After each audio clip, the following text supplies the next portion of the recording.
Hello दोस्तों, आज हम कक्षा 11वीं में टॉपिक है किरण प्रकाश की, और ये 12वीं में भी है और 10th में भी है। आज हम उसको स्टार्ट कर रहे हैं।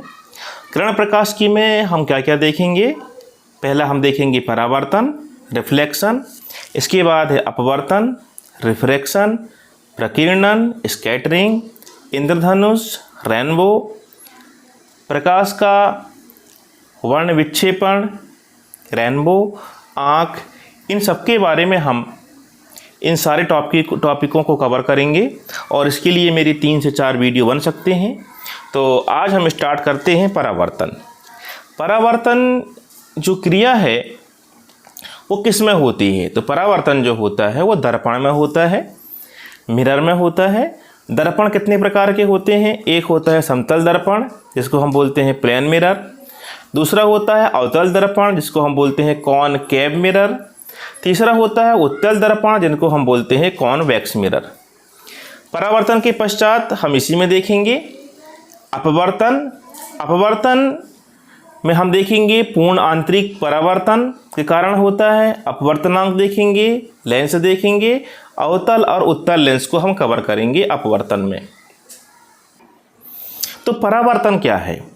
देखिए इसकी परिभाषा क्या है। जब कोई किरण किसी परावर्तक सतह पर आपतित होती है तथा परावर्तन के नियमों का पालन करते हुए पुनः उसी माध्यम में वापस लौट जाती है, वह हमारा परावर्तन है।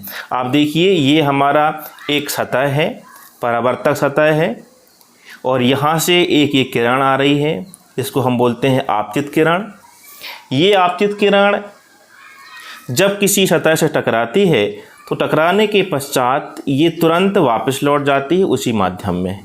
तो ये आने वाली किरण को बोलेंगे आपतित किरण, जाने वाली को बोलेंगे परावर्तित किरण। इंग्लिश में बोलते हैं इंसिडेंट रे, जिसको हम शॉर्ट फॉर्म में लिखेंगे IR। ये बार बार अब हम IR ही लिखेंगे, इसलिए मैं आपको बता रहा हूँ, इसको ध्यान रखना। और परावर्तित किरण को बोलते हैं रिफ्लेक्टेड रेज, RR। अब देखिए ये जो आपतित किरण है और परावर्तित किरण है, इसके बीच में अभिलंब है। तो अभिलंब और आपतित किरण के बीच जो कोण बनता है उसको बोलते हैं अपवर्तन कोण। इंग्लिश में बोलते हैं एंगल ऑफ इंसिडेंस। और अभिलंब और परावर्तित किरण के बीच जो कोण बनता है उसको बोलते हैं परावर्तन कोण। इसको हम बोलते हैं angle of reflection. Angle of incidence या अपवर्तन कोण को हम डिनोट करते हैं I के माध्यम से, और जो परावर्तन कोण है उसको हम डिनोट करते हैं R के माध्यम से। तो ये है हमारा परावर्तन, बहुत इजी है। अब परावर्तन कितने प्रकार के होते हैं उसको हम देखते हैं। तो पहला है हमारा नियमित परिवर्तन, रेगुलर रिफ्लेक्शन। इसमें आप देखिए ये जो हमारी IR है, आपतित किरण है, इंसिडेंट रे है, ये एकदम चिकनी सतह पर आकर टकरा रही हैं, और जिस प्रकार से ये आ रही हैं तो हम देख रहे हैं नियमित परावर्तन। नियमित परावर्तन में क्या होता है, आपतित किरण जहाँ पर भी आकर टकराती हैं जिस परावर्तक सतह पर, तो ये सतह चिकनी होती है, बिल्कुल एकदम चिकनी होती है। तो आपतित किरण और परावर्तित किरण दोनों समांतर हो जाती हैं। इस पॉइंट में हमको ये याद रखना है।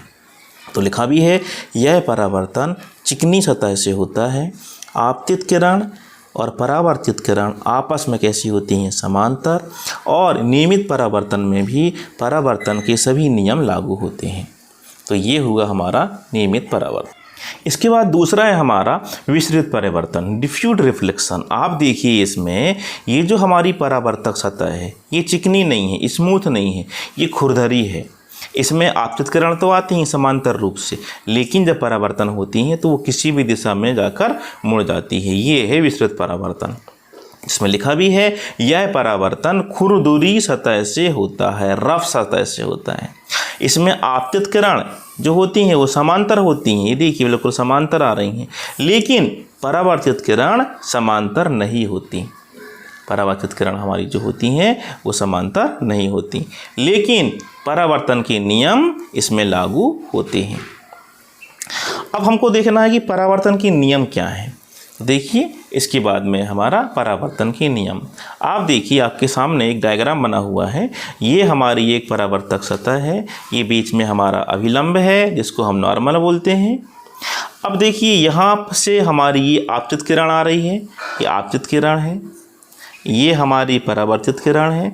जब आपतित किरण किसी परावर्तक सतह से टकराती है और वापस उसी माध्यम में लौट जाती है तो उसको हम बोलते हैं परावर्तन। तो इस किरण को हम बोलेंगे परावर्तित किरण। शॉर्ट में लिखे हैं हमने IR और RR, ये बीच में क्या है हमारा अभिलंब। अब देखिए परावर्तक सतह और आपतित किरण के बीच में जो कोण बनता है उसको हम बोलते हैं ग्लेंस एंगल या छूता हुआ कोण। इन दोनों की विशेषता ये है कि ग्लेंस एंगल और अपवर्तन कोण, इन दोनों का मान जो होता है, इन दोनों के भी अगर हम मानों को मिला दें, दोनों कोणों के मिला दें तो ये 90 अंश का हो जाता है। जैसे देखिए ये 60 अंश का है तो ये 30 का होगा, तो 60 और 30 90 हो जाएंगे। मान लो ये 40 है तो ये 50 हो जाएगा, तो ये 90 हो जाएगा। सेम यहाँ पर भी होगा हमारा। तो ये हमारा परावर्तन के नियम के आधार पर ये आपको मैंने ये डायग्राम के माध्यम से बताया हूँ। अब हम देखते हैं थोड़ा सा और आगे चल के। तो परावर्तन के नियम का पहला जो नियम है, आपतन कोण और परावर्तन कोण दोनों बराबर होते हैं, अर्थात कोण I बराबर होगा कोण R के। I होता है हमारा आपतन कोण के लिए और R होता है परावर्तन कोण के लिए। आपतित किरण, परावर्तित किरण तथा अभिलंब एक ही तल में होते हैं, ये दूसरा नियम है। और नोट बहुत इंपॉर्टेंट है, I जो हमारा परावर्तन कोण है, अपवर्तन कोण है, और G जो हमारा छूता हुआ कोण ग्लेंस एंगल होता है, ये दोनों को अगर हम प्लस करते हैं तो जो कोण बनता है वो 90 अंश का बनता है। अब देखिए एक हम यहाँ पर न्यूमेरिकल सॉल्व करते हैं। क्वेश्चन है हमारे पास में, एक किरण, तो ये देखिए हमारी एक किरण आ रही है, ये हमारी एक किरण है। एक किरण दर्पण के साथ 20 डिग्री का कोण बनाते हुए टकराती है। ये जो किरण आ रही है ये दर्पण है, दर्पण के साथ में कितने डिग्री का कोण बना रही है, 20 डिग्री का। ये कोण की बात कर रहे हैं हम। ये किरण, ये दर्पण है, दर्पण के साथ में ये 20 डिग्री का कोण बना रही है, बनाते हुए टकराती है। तो आपतित और परावर्तित किरण के बीच कोण कितना होगा? ये जो हमारा आपतन कोण है और ये हमारा जो परावर्तन कोण है, इन दोनों के बीच में कितने, इन दोनों के बीच के अगर कोण को मिला दें तो वो कितना होगा, एक्चुअल में ये पूछ रहा है। देखिए ये आपतित किरण है, ये हमारी एक परावर्तक की सतह है। तो जब ये आपतित किरण टकराती है तो 20 अंश का कोण बनता है। तो क्वेश्चन ये पूछ रहा है कि जब हमारी किरण वापस परावर्तित हो जाती है तो आपतन कोण और परावर्तन कोण का मान कितना होगा, इन दोनों का मान कितना होगा। देखिए हमको पता है एक फार्मूला होता है, हमने इसके पहले देखा था कि I + G बराबर होता है 90 डिग्री। आपको क्या दिया हुआ है, G बराबर दिया है 20, इसका हम मान रखेंगे I + 20 = कर देंगे हम 90। अब क्या करेंगे, ये जो हमारा 20 है इसको आप यहाँ पर इस तरफ लेके आइए, तो अभी जो प्लस में है वो माइनस में हो जाएगा। तो ये हमारा बन जाएगा I बराबर 90 - 20। 90 - 20 करने पर हमें मिलेगा I बराबर 70। तो जितना हमारा आपतन कोण ये हमारा निकला I बराबर, तो ये हमारा निकल गया 70। जब जितना आपतन कोण निकला हमारा उतना ही रहेगा हमारा परावर्तन कोण, तो ये भी हमारा हो गया 70। तो आंसर हमारा आ जाएगा I बराबर 70, R बराबर 70। दोनों को प्लस कर देंगे तो I + R बराबर 70 + 70 = हो जाएगा हमारा 140। तो ये I और R का मान जो हमने प्लस कर दिए हैं तो वो कितना निकल रहा है, 140। और यही क्वेश्चन पूछ रहा है कि आपतित और परावर्तित किरण के बीच का कोण कितना होगा, तो इन दोनों के बीच का कोण होगा 140 डिग्री। बहुत इजी है। इस प्रकार के क्वेश्चन हमारे एग्ज़ाम में पूछते हैं, चाहे वो 10th का एग्ज़ाम हो, 11th हो, 12th हो, विकल्प में क्वेश्चन आते हैं, चाहे कोई किसी प्रकार का कॉम्पिटिशन एग्ज़ाम होता है उसमें इस प्रकार के क्वेश्चन आते हैं। अब देखते हैं हम दूसरा न्यूमेरिकल क्वेश्चन। वो क्वेश्चन क्या कहता है, देखिए क्वेश्चन क्या है। एक प्रकाश किरण, ये हमारी प्रकाश किरण आ रही है, ये अभिलंब है। एक प्रकाश किरण दर्पण से टकराकर, दर्पण से जब टकरा जाती है तो टकरा कर परावर्तित किरण, ये हमारी जो किरण है ये परावर्तित हो गई टकराने के पश्चात। परावर्तित किरण दर्पण के साथ 30 अंश का कोण पर निकलती है, 30 अंश का कोण बनाते हुए ये परावर्तित हो रही है। अब बोल रहा है तब आपतन कोण का मान क्या होगा। हमें पता है कि ये जो एंगल इसको हम बोलते हैं ग्लेंस एंगल या छूता हुआ कोण। जब हमारा ये 30 है तो ये कितना होगा हमारा, ये हो जाएगा 60, क्योंकि दोनों का योग करने पर 90 आता है, तो ये हमने निकाल लिया आर का मान।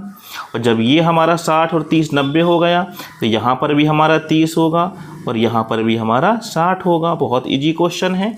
तो इस प्रकार हमने देख लिए जो आपतन कोण का मान है वह हो जाएगा I बराबर 60 अंश।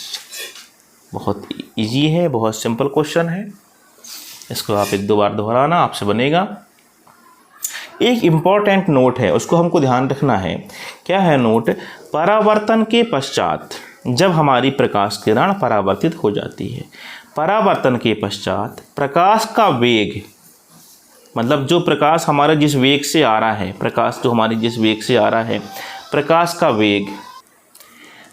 का वेग तरंगदैर्घ्य और आवृत्ति नहीं बदलती, लेकिन तीव्रता और आयाम कम हो जाता है। देखिए ये हमारी आपतित किरण है, परावर्तक सतह से टकराने के पश्चात ये किरण हमारी वापस निकल जाती है, इसको हम बोलेंगे परावर्तित किरण। तो इसमें क्या होता है, जिस वेग से हमारी प्रकाश किरण आती है उसी वेग से जाती है, जो उसकी तरंगदैर्घ्य होती है उसी तरंगदैर्घ्य से जाती है, जो उसकी आवृत्ति होती है उसी आवृत्ति से जाती है।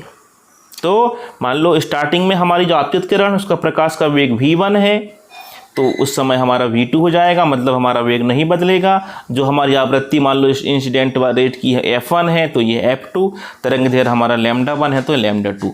मतलब कहने का अर्थ ये है, 3 चीज़ें कभी नहीं बदलती, ये ध्यान रखना। प्रकाश का वेग नहीं बदलता, तरंगदैर्घ्य नहीं बदलती और आवृत्ति नहीं बदलती। तो फिर चेंज क्या होता है, चेंज होता है तीव्रता और आयाम कम हो जाते हैं। आयाम क्या होता है, देखिए ये जो हमारी प्रकाश किरण, देखिए ये ऐसी यहाँ तक, ये बहुत ऊपर तक जा रही है, उतनी नीचे आ रही है, ऊपर जा रही है, नीचे आ रही है। लेकिन आप देखना, जब किरण हमारी टकरा गई परावर्तक सतह से, टकराने के पश्चात जब वो परावर्तित होती है तो इस प्रकार आप देखिए ये जो हमारा लूप था वो थोड़ा कम हो गया। यही होता है हमारा आयाम, जिसको हम बोलते हैं एप्टीट्यूड, ये हमारा कम हो जाता है। तो लिखा है आयाम कम हो जाता है और प्रकाश की जो तीव्रता होती है, प्रकाश की जो चमक होती है वो हमारी कम हो जाती है। तो ये हुआ हमारा बहुत इंपॉर्टेंट नोट था परावर्तन से संबंधित। अब देखते हैं हम आगे। इसके बाद जो हमारा नेक्स्ट वीडियो बनेगा वो बनेगा दर्पण के ऊपर। तो दर्पण क्या है, दर्पण के खोजकर्ता कौन थे, दर्पण कैसे बनता है, उसमें किस केमिकल का पॉलिश करते हैं ताकि वो जो है हमारा अपारदर्शी हो जाता है। तो अब हमारा जो नेक्स्ट वीडियो आएगा वो दर्पण से संबंधित होगा और हम कम से कम इस टॉपिक से संबंधित 5 से 6 वीडियो ज़रूर बनाएंगे और सारे न्यूमेरिकल आपको करवाऊँगा मैं। आप इसी तरह मेरी वीडियो के साथ बने रहिए। अच्छा लगे तो लाइक करो, सब्सक्राइब करो। Thank you.